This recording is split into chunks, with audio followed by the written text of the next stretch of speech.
Hello friends, welcome to my YouTube channel gun point for knowledge. आज हम देखने वाले हैं चैप्टर 7 क्लास 10th का। तो आइए देखते हैं हमारे चैप्टर 7 में क्या है। चैप्टर 7 का नाम क्या है? Coordinate geometry.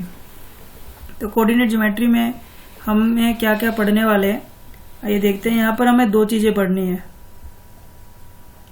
फर्स्ट है हमें डिस्टेंस फॉर्मूला पढ़ना है कि 2 पॉइंट्स के बीच में डिस्टेंस कैसे निकलता है।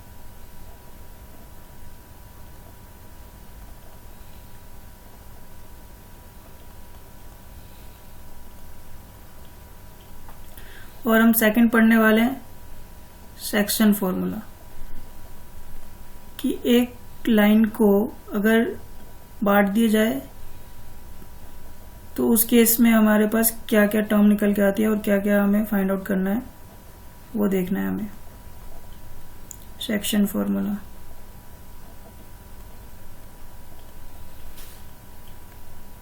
तो आइए देखते हैं डिस्टेंस फॉर्मूला में क्या है। हमें 2 पॉइंट्स दे रखे होते हैं, जैसे कि हमारा ग्राफ है, कार्टेशियन प्लेन कहते हैं इसे। यहाँ पर 2 पॉइंट्स हैं, मान लो ये A है और ये B है।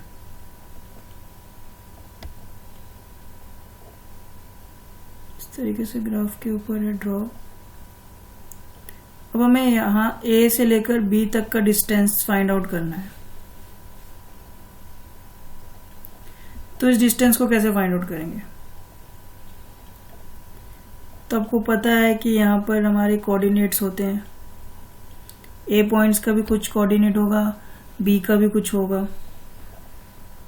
तो x1 नाम दे देते हैं, ये हो जाता है y1। यहाँ पर एक x2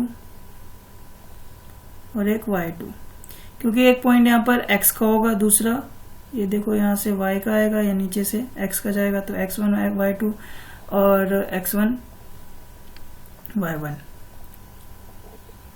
ठीक है। तो अभी हम डिस्टेंस फॉर्मूला से हम ये सीखेंगे कि इनके बीच का डिस्टेंस कैसे फाइंड आउट कर सकते हैं।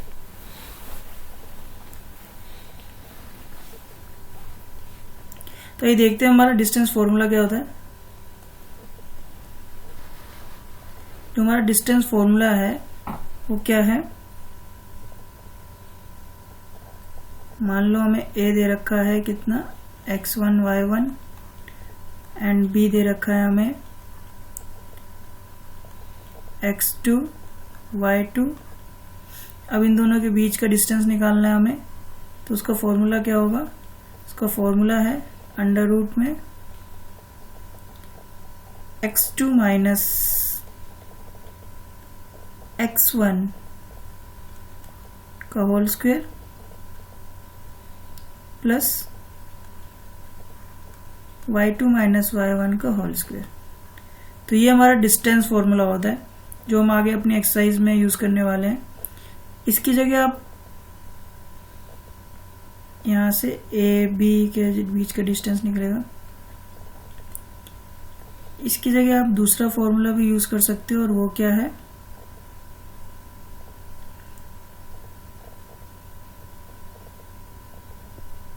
वो है हमारा x1 माइनस, मतलब जैसे अभी हमने x2 माइनस x1 किया ना, वैसे ही आप x1 माइनस x2 भी कर सकते हो। तो आप ये फॉर्मूला भी यूज कर सकते हो, इसका स्क्वायर। अब हम दोनों ही फॉर्मूला कैसे यूज कर सकते हैं? इसलिए यूज कर सकते हैं क्योंकि मान लो यदि x2 बड़ा है तो x2 माइनस x1 करते हैं, तो यहाँ पे पॉजिटिव आ जाता है, उसको स्क्वायर करोगे तो वापस आ जाएगा। पर मान लो x1 छोटा है और हम माइनस कर रहे हैं x2 से जो कि बड़ा है, तो यहाँ पर माइनस में हमारी फिगर आएगी और उसका स्क्वायर करेंगे तो वापस पॉजिटिव हो जाएगी। तो इसलिए हम चाहे x1 माइनस x2 कर ले या x2 माइनस x1 कर ले, तो उससे कोई फर्क नहीं पड़ेगा, क्योंकि उसका स्क्वायर करेंगे तो वापस पॉजिटिव हो जाएगा। तो दोनों से आप कोई सा भी फॉर्मूला यूज कर सकते हो डिस्टेंस फॉर्मूला निकालने के लिए, डिस्टेंस निकालने के लिए।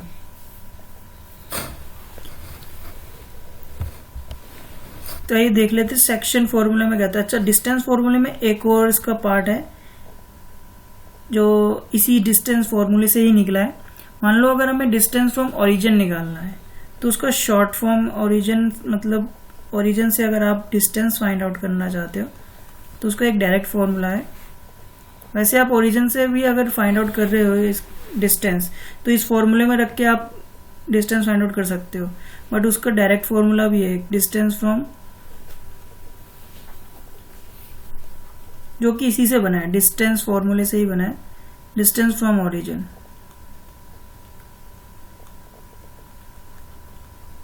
इसमें क्या है, इसमें जो हमारा डिस्टेंस निकाला जाता है वो ओरिजिन से निकाला जाता है, तो यानी कि एक पॉइंट जो है वो तो हमारा 0 ही हो जाता है, 0 0 ही हो जाता है। तो आइए देखते हैं कैसे निकलेगा। मान लो एक हमारा पॉइंट ओरिजिन पे है, ओरिजिन पे हमारा पॉइंट O है, तो O पे तो x भी 0 होगा और y1 भी 0 होगा। और मान लो कोई पॉइंट हमारा P है, P हमारा x2 एंड y2 होगा। तो इसका डिस्टेंस फॉर्मूला अगर आप इसको OP डिस्टेंस फॉर्मूले में डालोगे तो क्या हो जाएगा, अंडर रूट में x2 माइनस x1, यानी कि x1 क्या है 0 plus y2 minus y1, y2 1 है, sorry y2 minus y1, y1 क्या है हमारा 0, इसका स्क्वायर। तो जब x2 में से x0 माइनस करोगे तो वो x2 का स्क्वायर हो जाएगा,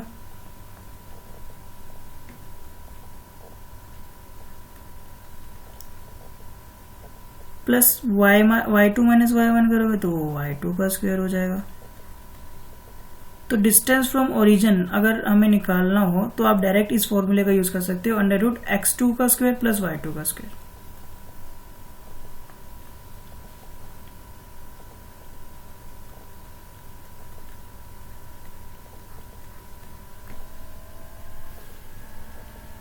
OP x2 square plus y2 square direct आप निकाल सकते हो अगर आपको डिस्टेंस फ्रॉम ओरिजिन निकालना है तो।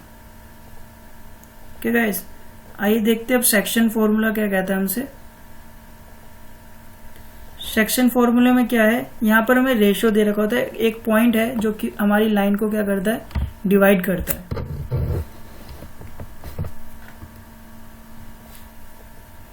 आइए देख लेते हैं हम।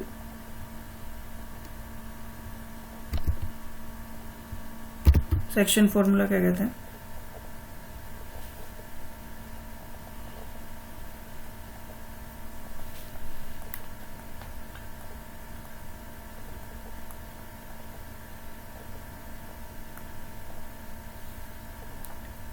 तो सेक्शन फॉर्मूले में क्या है, हमें एक मान लो ये फिगर दे रखी है, ये हमें ग्राफ दे रखा है,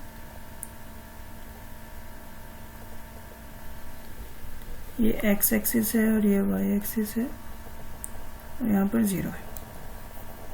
तो यहाँ पर क्या होता है सेक्शन फॉर्मूले में, यहाँ पर हमारे पास 3 पॉइंट्स आ जाते हैं।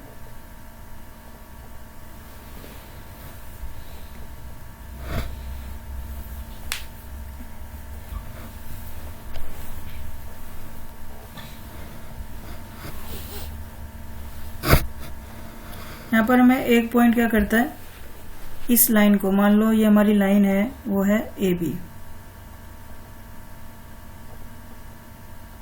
इसके कोऑर्डिनेट्स हमारे x2 y2 और इसके मान लो x1 y1। तो यहाँ पर एक पॉइंट है जो इस लाइन को क्या कर रहा है, डिवाइड कर रहा है, इसको मान लो P, तो इसके जो कोऑर्डिनेट्स है वो x और y हो गए, और जो इस रेशो में डिवाइड कर रहा है, यहां से लेकर यहां तक का रेशो और यहां से यहां तक का, इसको हम कह देंगे m1 m2, m1 m2। Generally m1 m2 क्या है, यहाँ पर m1 m2 रेशो है जो ये पॉइंट इन पूरी लाइन को जिस रेशो में डिवाइड कर रहा है। ठीक है, तो सेक्शन फॉर्मूले का काम क्या होता है, ये सेक्शन फॉर्मूला होता है क्या है, जैसे m1:m2 दे रखा है, हमें रेशियो दे रखी है,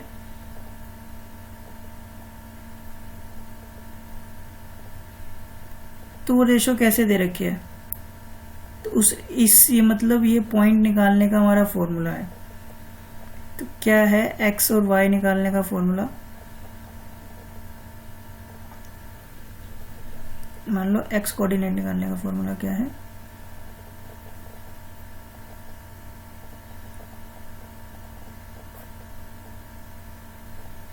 m1 इंटू x2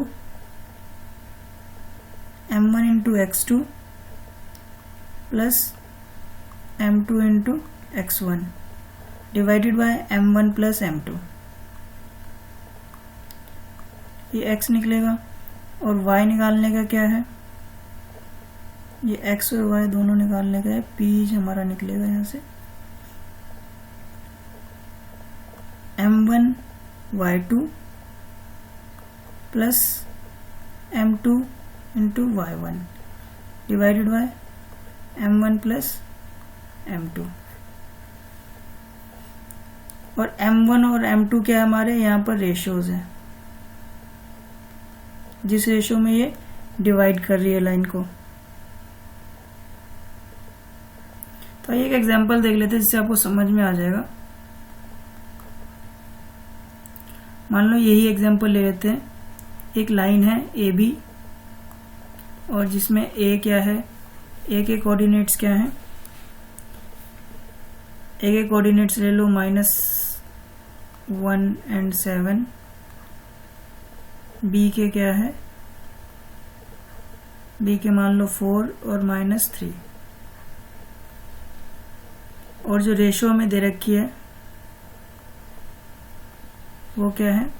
2:3। हमें फाइंड आउट क्या करना है? हमें फाइंड आउट करना है कि जो इन दोनों, जो उस पॉइंट के कोऑर्डिनेट्स, मान लो जो पॉइंट है P है जो इसको डिवाइड कर रहा है, उसके कोऑर्डिनेट्स फाइंड आउट करने हैं x और y। तो ये फाइंड आउट करना है। तो ये कैसे निकलेंगे? यहाँ पर जो x की वैल्यू निकलेगी वो कैसे निकलेगी? x की वैल्यू निकलेगी m2, सॉरी यहाँ पर m1 into x2 plus m2 into x1 divided by m1 plus m2। और y कैसे निकलेगा? y निकलेगा m1 into y2 plus m2 into y1 divided by m1 plus m2। और m1 और m2 क्या है? m1 है हमारा 2 और m2 है हमारा 3। रेशियो गिवन है हमें, तो वहीं से हमने लिख दिया। और x1 x2 क्या है? x1 देखोगे जो फर्स्ट पॉइंट है वो हमारा x1 होता है, जो सेकंड है वो हमारा y1 होता है, x2 होता है।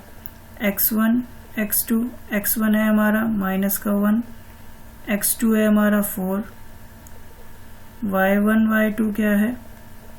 y1 है 7 एंड y2 क्या है? y2 है -3।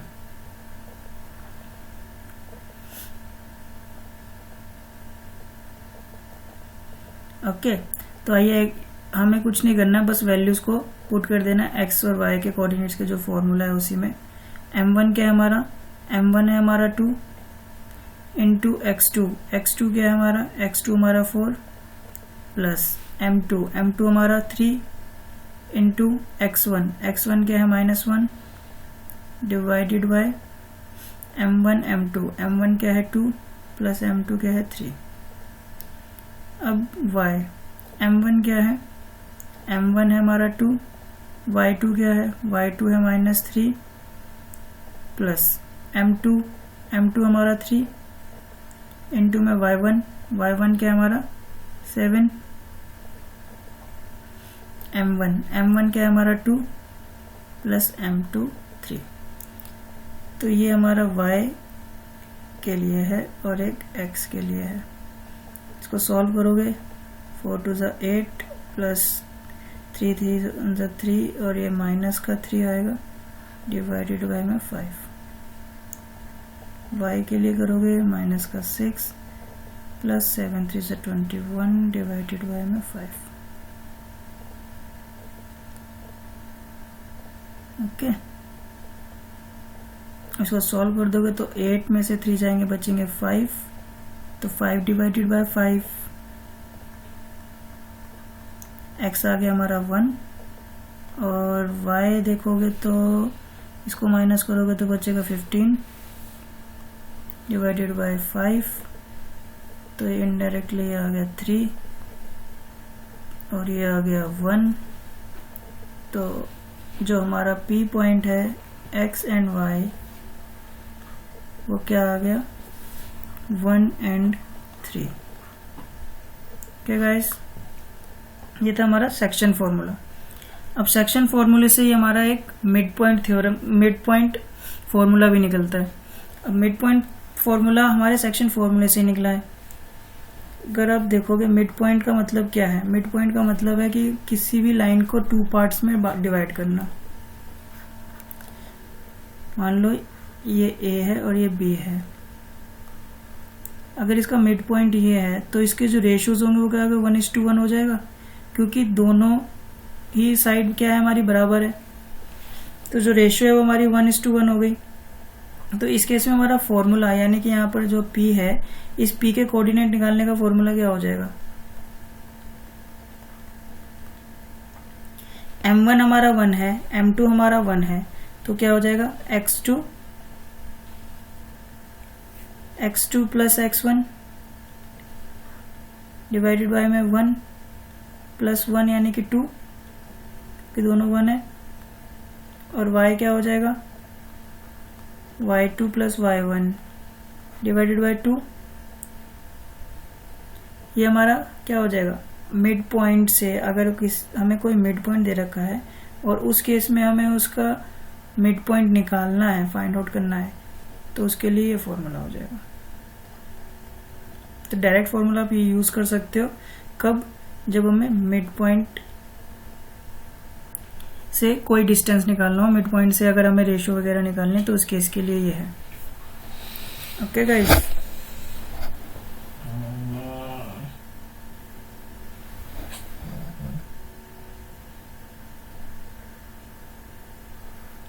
तो ये हमारा मिड पॉइंट वाला है, आप अलग से इसे नोट कर लेना।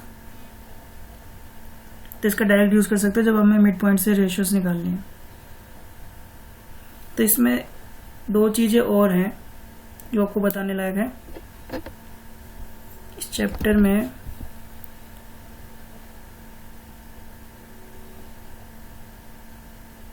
एक तो ये हमें जो कार्टेशियन प्लेन दे रखा है,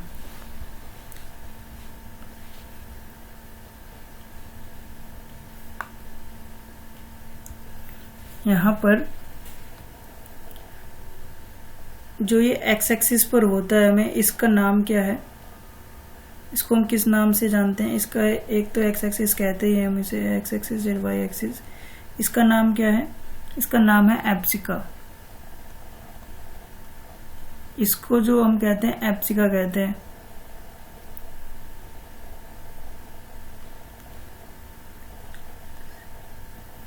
ओके गाइस, और जो वाई एक्सिस के पैरेलल है इसको हम कहते हैं ऑर्डिनेट।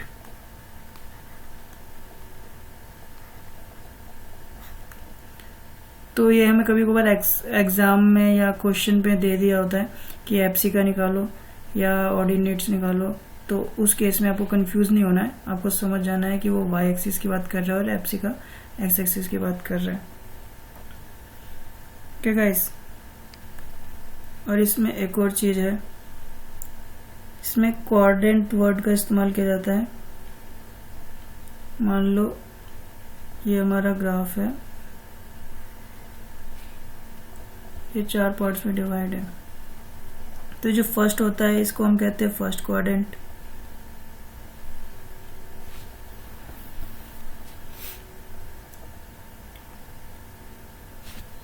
फर्स्ट क्वाड्रेंट, ये सेकंड, ये थर्ड, ये फोर्थ। यहाँ पर जो साइंस होते हैं एक्स और वाई के कोऑर्डिनेट के साइन, यहाँ पर एक्स वाई के कोऑर्डिनेट के साइन, यहाँ पर एक्स वाई के कोऑर्डिनेट के साइन, यहाँ पर एक्स वाई कोऑर्डिनेट के साइन। तो यहाँ पर देखो, यहाँ पर जो y की सारी वैल्यूज होती है वो सारी पॉजिटिव होती है, और यहाँ पर सारी x की वैल्यूज जो होती है सारी पॉजिटिव होती है। तो यहाँ पर x और y दोनों ही कैसे होंगे, दोनों के साइन पॉजिटिव होंगे। अब यहाँ पर देखोगे तो x की वैल्यू क्या होती है, नेगेटिव होती है, और y की क्या होती है, पॉजिटिव। तो यहाँ पर नेगेटिव पॉजिटिव हो जाएंगे।